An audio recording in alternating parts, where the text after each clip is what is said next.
Hello, I'm Ajahn Jyoti Palo. Welcome to Sauntering into Silence.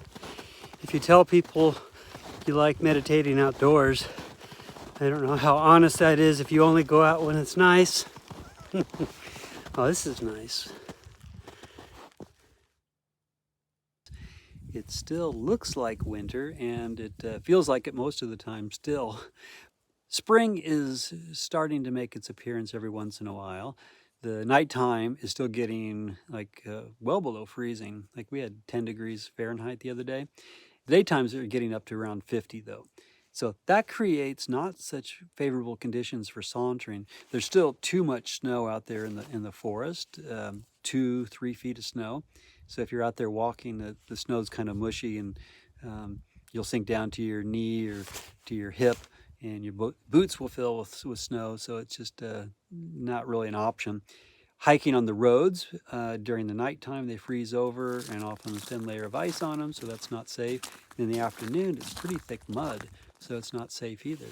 So I've been doing a lot of walking meditation on a walking meditation path at my cabin and in the basement at Birkin, but also getting out here to this meditation hut and just trying to meditate outdoors, working with the elements. It's been what I would consider to be like not the best, not the most pleasant conditions to be outside meditating in. Most of the week it's been pretty windy and gray, and I can see that was kind of affecting my mood, which was a really good kind of meditation subject. So I was out here meditating, listening to the mind saying, oh, it's so much better hiking or sauntering during the winter time, or it's going to be so much better this summer. And I was like, questioning that, is that actually true? After a big snow in particular, if we're not going to plow the road right away, you can't get out that comfortably unless you're using snowshoes. And I'm not doing that because of my ankle. You might have to be doing a lot of snow shoveling and plowing, so you're kind of tired. So that winter isn't always the best time to be sauntering. And then in the summertime, the last 2 years, we've been quite busy with construction. So even on a perfect day to go sauntering, you may not have the opportunity to do it or the time. If you do have the time, it might be really hot, uncomfortable. Mosquitoes can be bad at certain times during the day, but there's certain periods of time when it's kind of hard to get out in the summertime because of mosquitoes. So it's not always the best time either. So it's just really good to question that, like, oh, it's going to be better in the future, or it was better in the past. It's like, maybe, maybe not, and maybe right now would be a good time to go.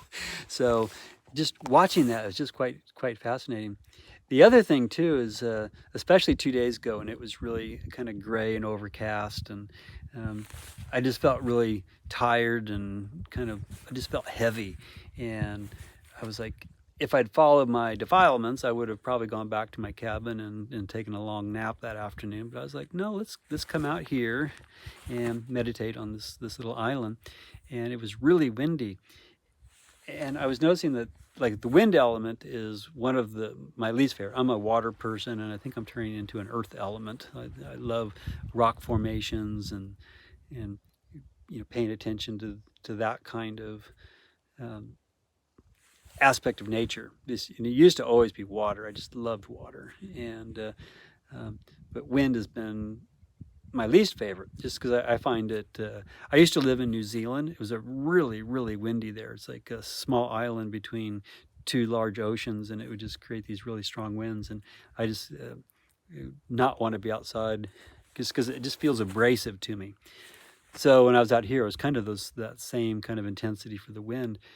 But there was something about it that it just, having been really tired and not wanting to get out.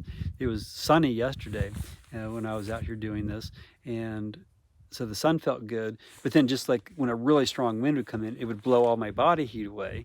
And it wasn't dangerous or anything like that. But then as soon as it would kind of break up, I'd feel the body heat collecting underneath my jacket and kind of feel the vapor coming up. And so paying a little, attention to these kind of things, like how the wind was changing my body conditions, and how comfortable or uncomfortable I was. But it also just brought up the energy. It was just this just being hit with something abrasive. It wasn't really that uncomfortable, and it's like the touch of the wind on your skin. It's like you might think, oh, that's abrasive, that's horrible. But if a person came over to you and affectionately patted you, it'd be inappropriate to do that to a monk. But someone does that to you, it's like, oh, that could be quite pleasant. I really like this, being out in the elements, and it's just being able to question assumptions and what the mind is saying. Like, I like this, I don't like that. So just some thoughts for contemplation.